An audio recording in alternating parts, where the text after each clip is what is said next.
In tonight's Future of Everything, the online forum has become a way for people to vent, connect, and speak out on things they're passionate about. Think about how much Reddit has blown up over the past few years. Well, one anonymous Homeland Security forum is making quite a bit of buzz online, as alleged ICE agents are going back and forth over the recent backlash the agency has faced. While we cannot verify that everyone posting on this site is an ICE agent, this forum provides new insight into the real-world experiences and complaints of ICE officers, much like any other job. Let's bring in Vittoria Elliott. She is a reporter for Wired who has been covering this forum as well as platforms and power. Let's just start with what this forum is and what people are saying. Have you started to notice any sort of trends or like repeated patterns here? Yeah, so this forum's existed for actually quite a number of years, and the people who are a part of it claim to either be current or former ICE officers or deportation officers, which can also sometimes include CBP. And it's interesting, actually, one of the biggest complaints that people have is around their working conditions.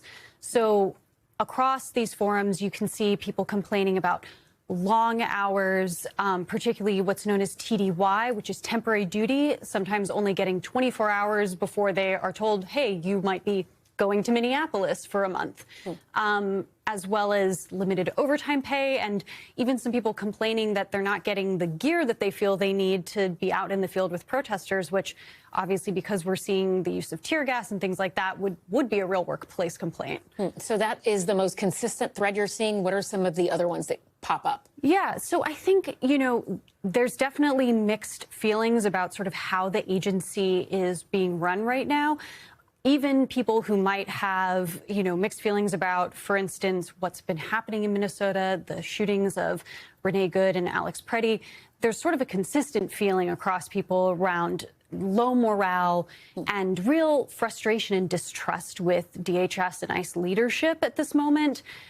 Everyone's sort of aware that they have an image problem right now, that they're losing public trust.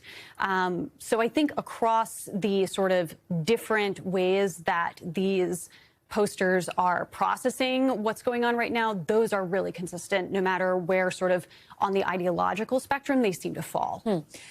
Right after the death of Renee Good, your article mentions one user, and we can show people directly what they said, but they posted in the forum about how others allegedly considered her a domestic terrorist, writing in part, quote, "I have worked real terrorism cases, and I'm not saying it was a bad shoot and defending her. I am just saying it did not have to happen."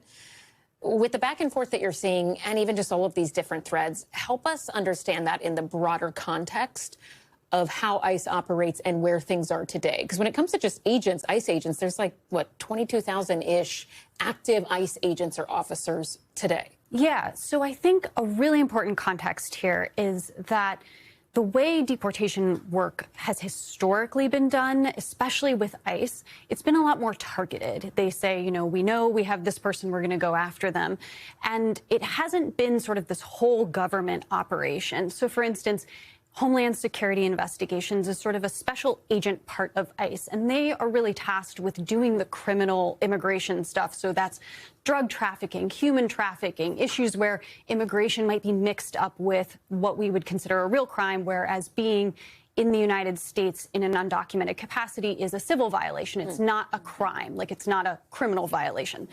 And so what we see in one of these forums is these current and former posters claiming to be current and former HSI agents. So people who were doing this criminal work complaining that they're getting pulled into this deportation stuff when they really want to be working on terrorism, on actual like human and drug trafficking cases, and sort of feeling a bit like they're in a position where this is not really what they signed up for.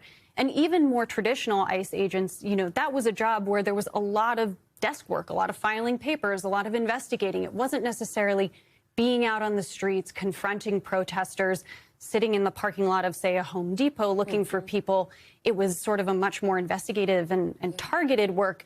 And so I think you see a lot of people, particularly people who have been at these agencies for a long time, feeling really frustrated at the ways their roles have changed, really conflicted about the way their roles have changed, and feeling kind of like in the case of some of the HSI posters, that they're not really getting to address what could be really important cases because they're getting pulled onto this work. Fascinating, Stefan. Have you heard anything from the Department of Homeland Security about this? No, they have not responded to requests for comment. Vittoria Elliott with Wired. Thank you so much for being here. We appreciate it. We thank you for watching. And remember, stay updated on breaking news and top stories on the NBC News app or watch live on our YouTube channel.